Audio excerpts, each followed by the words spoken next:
24 জুলাই 2024 তারিখে পুলিশের গুলিতে নৃশংসভাবে হত্যা করেছেন এই সেই রিয়া গোপ।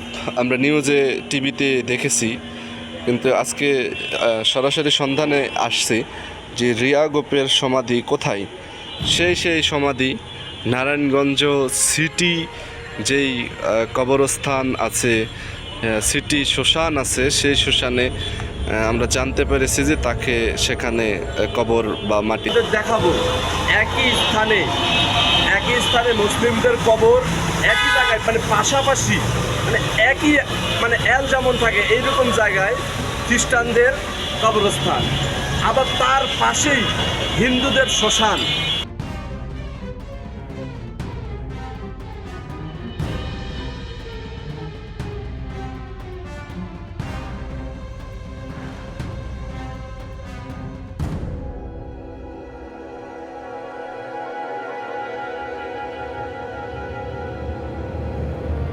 উপরে এরকম ভাবে কান্না করতেছে, আমার এই বাচ্চাটার ছবি কেউ উঠাইতে পারতো না, কোনো বিচার নাই, এরকম দেশের আইন, আমার এই মাসুম বাচ্চারা মানে কান্নাই শেষ হয়ে না। মানে আমি দেখা রয়েছি আমার মানে 100 লোক যারা আসছিল এর মেয়েটে 50 জনের উপর লোক কান্নায় চোখটা মানে অধরে মনে পানি আর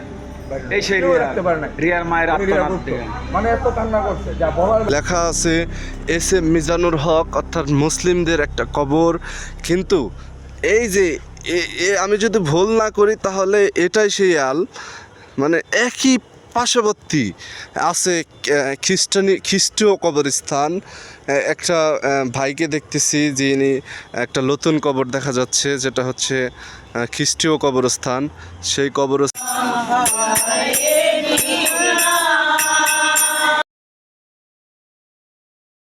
আসসালামু আলাইকুম সম্মানিত দর্শক, আমি কবি মোহাম্মদ ইউসুফ রেজা আপনাদের দেখাবো একই স্থানে মুসলিমদের কবর একই জায়গায়, মানে পাশাপাশি, মানে একই, মানে এল যেমন থাকে এইরকম জায়গায় খ্রিস্টানদের কবরস্থান, আবার তার পাশেই হিন্দুদের শ্মশান।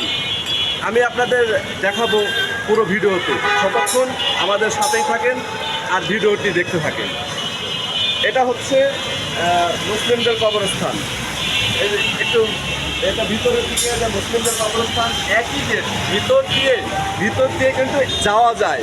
আমরা তারপরে গেট দেখাবো হচ্ছে খ্রিস্টানদের চার্চ, যেটা হচ্ছে খ্রিস্টীয় ধর্মেদের সমাজতই করা হয় বা সংস্কার করা হয়। এটা হচ্ছে খ্রিস্টীয় চার্চ, একই গেট, একই পাঁচিল। আপনারা দেখতে পাচ্ছেন যে একই পাঁচিলের এটা হচ্ছে চার্চ গেট। ভিতরে যেগুলো দেখতে পাচ্ছেন সেগুলো হচ্ছে চার্চের গেট। তো এখানে খ্রিস্টীয় ধর্মাবলম্বী যারা আছে তাদেরকে এর ভিতরে মাটি দেওয়া হয়। আর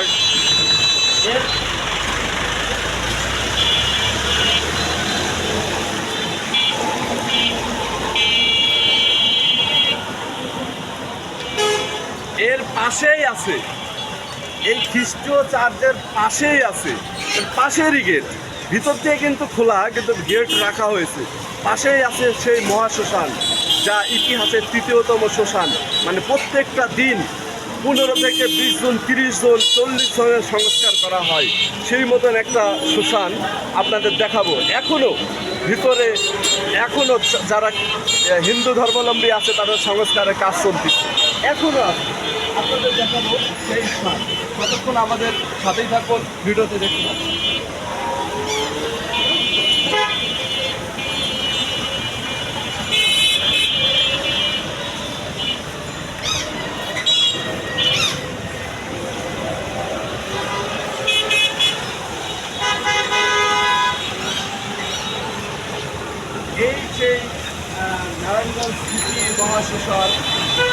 এই সেই নারায়ণগঞ্জ সিটি মহাশ্মশান, যেটা প্রথমে দেখাইছি কবরস্থান, তারপরে দেখাইছি খ্রিস্টীয়দের মাটি দেওয়া হয় খ্রিস্টীয় কবরস্থান, তারপরে দেখাচ্ছি শ্মশান। মানে আমরা বাংলাদেশে আমাদের ভিতরে হিন্দু, খ্রিস্টান, বৌদ্ধ যে একটা ভ্রাতৃত্ব আছে, এটা আমাদের দেশেই সম্ভব, যা অন্য কোনো দেশে সম্ভব নয়।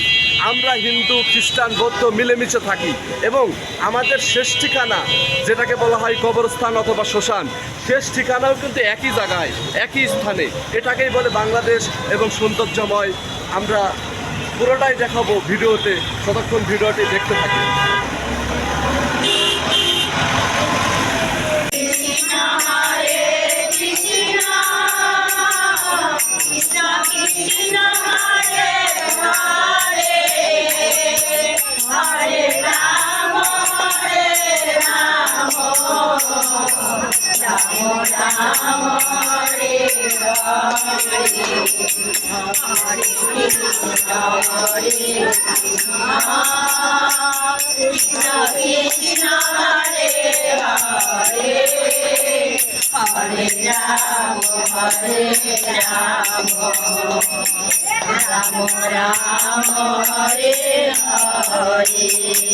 Hare Krishna, Hare Krishna, Krishna Krishna, Hare Hare, Hare Rama, Hare Rama,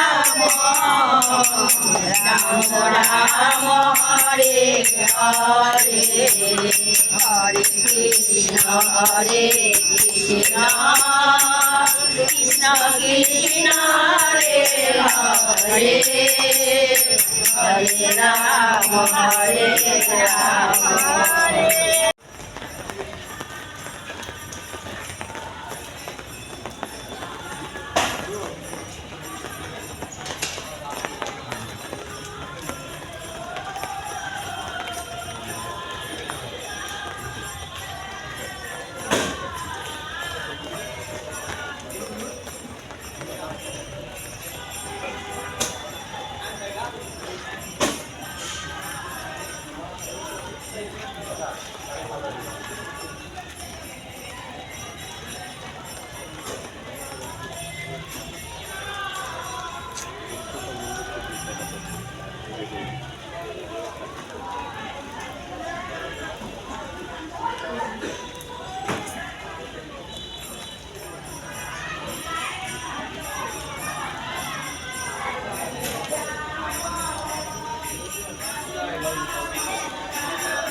সমস্যা নেই।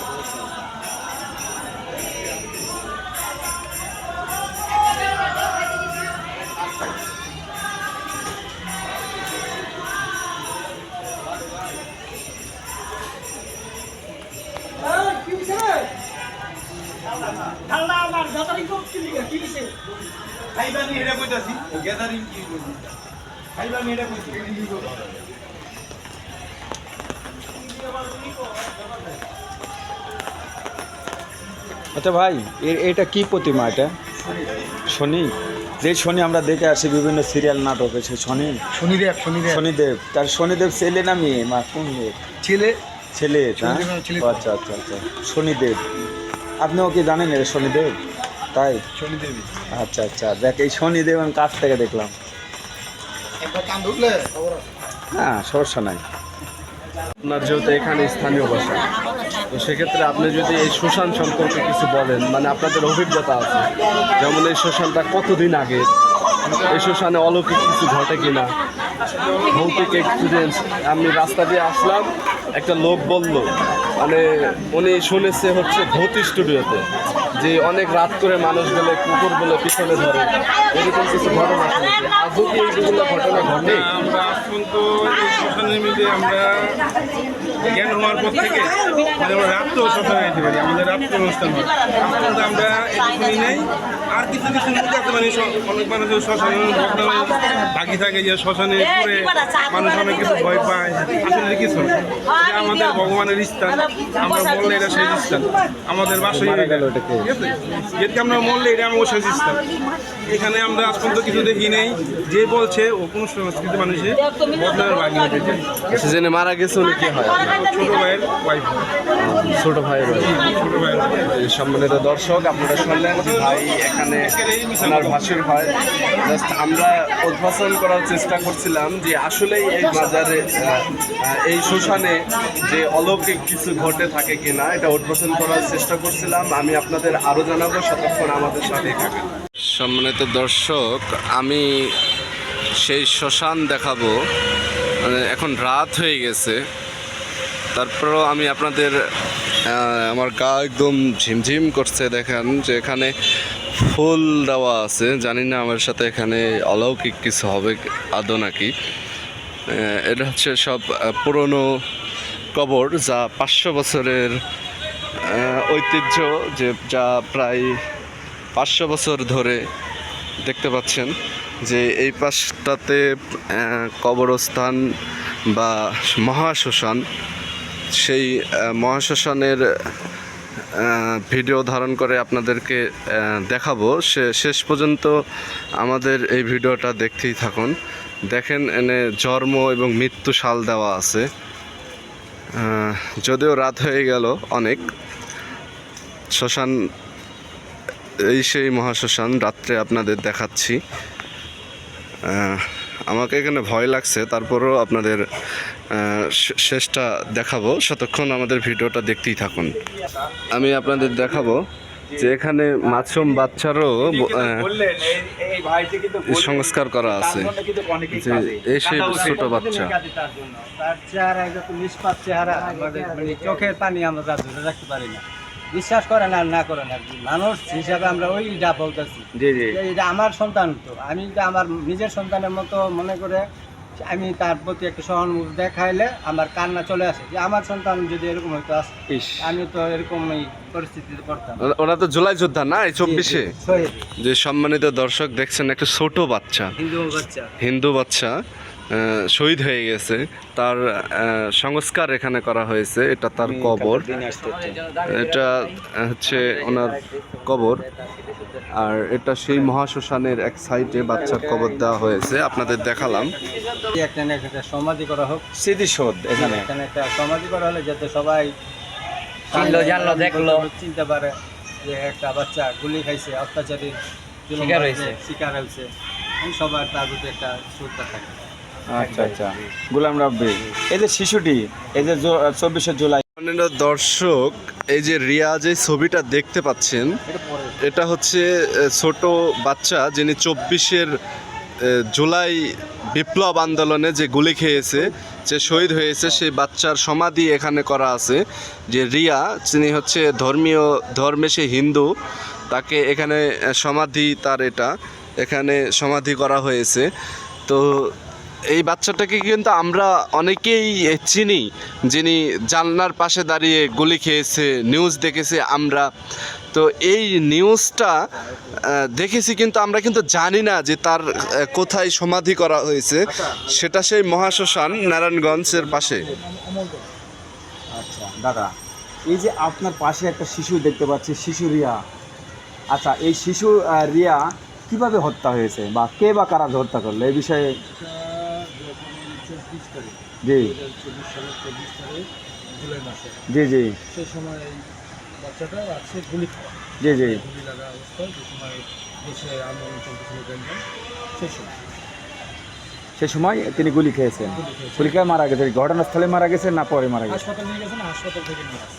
ইস, তাহলে বড় গুলি লেগেছিল তাকে, কিন্তু পুলিশের গুলিতে মারা গেছে। গুলিতে মারা গেছে। আচ্ছা, এই যে এখানে একটা স্মৃতিসৌধ হোক, বা এই ব্যাপারে আপনি চান যে এখানে কিছু হোক, বা স্মৃতি? স্মৃতি বসুন্ধরা কিছু অফিসাররা, ইঞ্জিনিয়ার আছেন, মানে 4 ফুট বাই 8 ফুট একটা সমাধি করা সরকারিভাবে হবে। কল্পনা হতে। আচ্ছা, হচ্ছে, যাক, ধন্যবাদ, জানলাম। তো আপনি তো এখানে দায়িত্বে থাকেন, অমল ডোম। আচ্ছা দাদা, ঠিক আছে, ধন্যবাদ। যে আমরা কথা বললাম যে এখানে দায়িত্বে যিনি থাকে, সেই নারায়ণগঞ্জ মহাশ্মশানের দায়িত্বে থাকে। দাদার নাম অমল ডোম, যারা ডোমের কাজ করে দাদা এখানে অল টাইম থাকে। বাট সংস্কার, তারপরে মহাশ্মশানের যেই সংস্কারের কাজ থাকে, লাশ পোড়ানো, সেগুলো কাজ করে থাকে।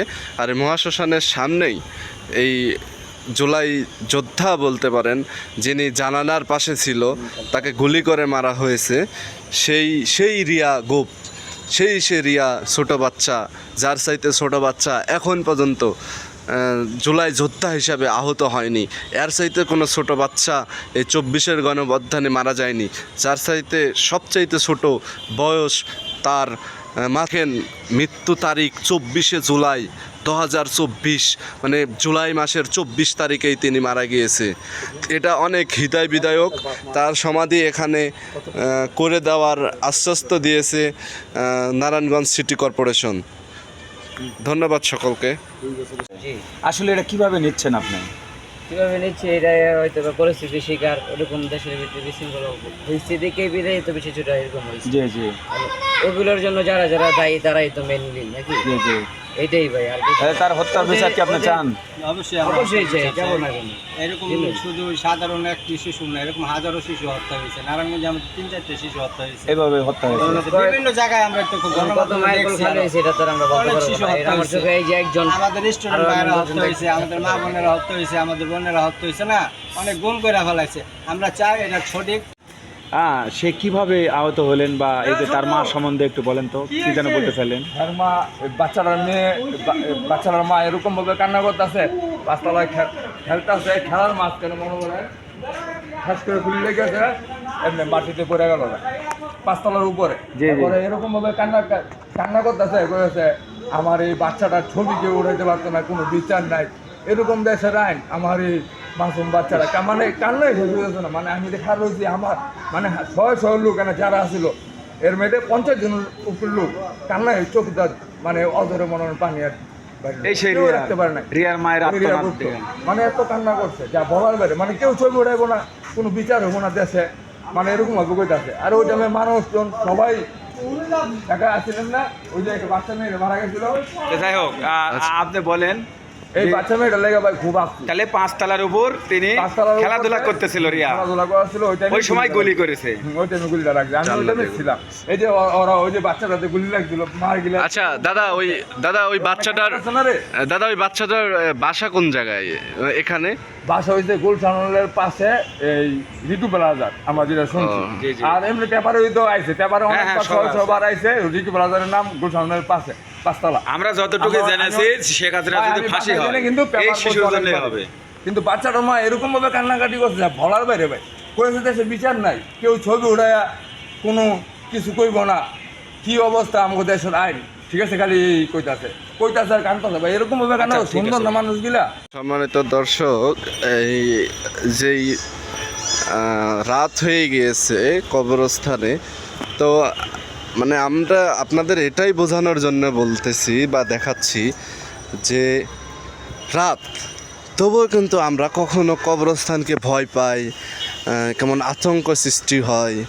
এটা কিন্তু পাশেই শ্মশান, সেখানে গেলে আমাদের এমন ভয় লাগে বা মনে হচ্ছে আমি এখান থেকে জান নিয়ে ফিরে যেতে পারবো না, মানে এর পাশেই, অথচ তার পাশেই মুসলিমদের কবরস্থান, যেখানে শুধু ঘুমিয়ে আছে শত শত লাশ, অনেক পুরনো কবর দেখতে পাচ্ছেন, অনেক পুরনো কবর।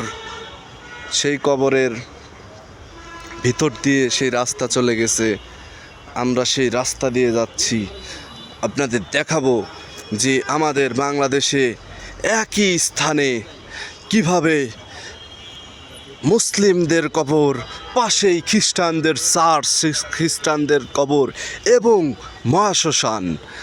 আমরা বাংলাদেশে, আমরা স্বাধীন রাষ্ট্র হিসেবে এই জন্যেই আমরা বলতে পারি যে আমরা স্বাধীন, আমরা হিন্দু, বৌদ্ধ, খ্রিস্টান ভাই ভাই, আমাদের ভিতরে ভ্রাতৃত্ববোধ আছে। তো দেখতে পাচ্ছেন এটা সেই কবরস্থান, মুসলিমদের কবরস্থান, রাত্রেবেলা দেখাচ্ছি। আর এর পাশেই একই স্থানে রয়েছে খ্রিস্টানদের চার্চ। সেই চার্চ আপনাদেরকে দেখাবো, ততক্ষণ পর্যন্ত আমাদের সাথেই থাকুন। পুরো ভিডিওটি সম্পূর্ণ দেখার জন্য অনুরোধ রইল এবং ভিডিওটি না টেনে শেষ পর্যন্ত দেখতে থাকুন। দেখাবো আপনাদের সেই নারায়ণগঞ্জের পাশেই যেখানে মুসলিমদের কবরস্থান এবং পাশেই স্রাজ। এটা দেখতে পাচ্ছেন যে লেখা আছে SM মিজানুর হক, অর্থাৎ মুসলিমদের একটা কবর। কিন্তু এই যে আমি যদি ভুল না করি তাহলে এটাই সেই আল, মানে একই পার্শ্ববর্তী আছে খ্রিস্টীয় কবরস্থান। একটা ভাইকে দেখতেছি যিনি একটা নতুন কবর দেখা যাচ্ছে, যেটা হচ্ছে খ্রিস্টীয় কবরস্থান। সেই কবরস্থানে বাতি জ্বালিয়ে রাখতেছে এবং যারা মুসলিম তারা বলে রাখে তার আত্মার মাগফিরাত কামনা করতেছে। খ্রিস্টীয় যারা আছেন সেই রকমভাবেই তারা সেই রকম উপস্থাপনা করে থাকেন। দেখেন, এটা হচ্ছে খ্রিস্টান যারা আছেন তাদের কবরস্থান। মানে আমি এটাই বোঝাইতে চাচ্ছি যে আমরা বাংলাদেশে একত্রিতে ভ্রাতৃত্ববোধ, আপনারা যারা সংখ্যালঘু বলেন, আমাদের ভিতরে এতটাই ভ্রাতৃত্ব আছে যে আমরা হিন্দু, বৌদ্ধ, খ্রিস্টান একই স্থানে কবর, মানে শেষ কৃত্য যাকে বলা হয়। দাদা, মোমবাতি জ্বালানোর উদ্দেশ্য কি দাদা কবরস্থানে? সম্মানিত দর্শক, আমি আপনাদের দেখানোর চেষ্টা করেছি, রাত হয়ে গেছে, যদিও ঝুঁকি নিয়ে আমি আপনাদের দেখানোর চেষ্টা করেছি যে একই স্থানে মুসলিমদের কবর এবং খ্রিস্টীয় কবর, এই যে এখানে দেখেন একই স্থানে, অর্থাৎ একই স্থানে মহাশ্মশান। তো আমি এখান থেকে বিদায় নেব। ততক্ষণ সবাই ভালো থাকবেন, সুস্থ থাকবেন, সকলে সুস্থ কামনা করি এবং এরকম ভিডিও পেতে আমাদের চ্যানেলটি অবশ্যই সাবস্ক্রাইব করে রাখবেন আর আপনাদের মূল্যবান মতামত জানিয়ে রাখবেন। ধন্যবাদ।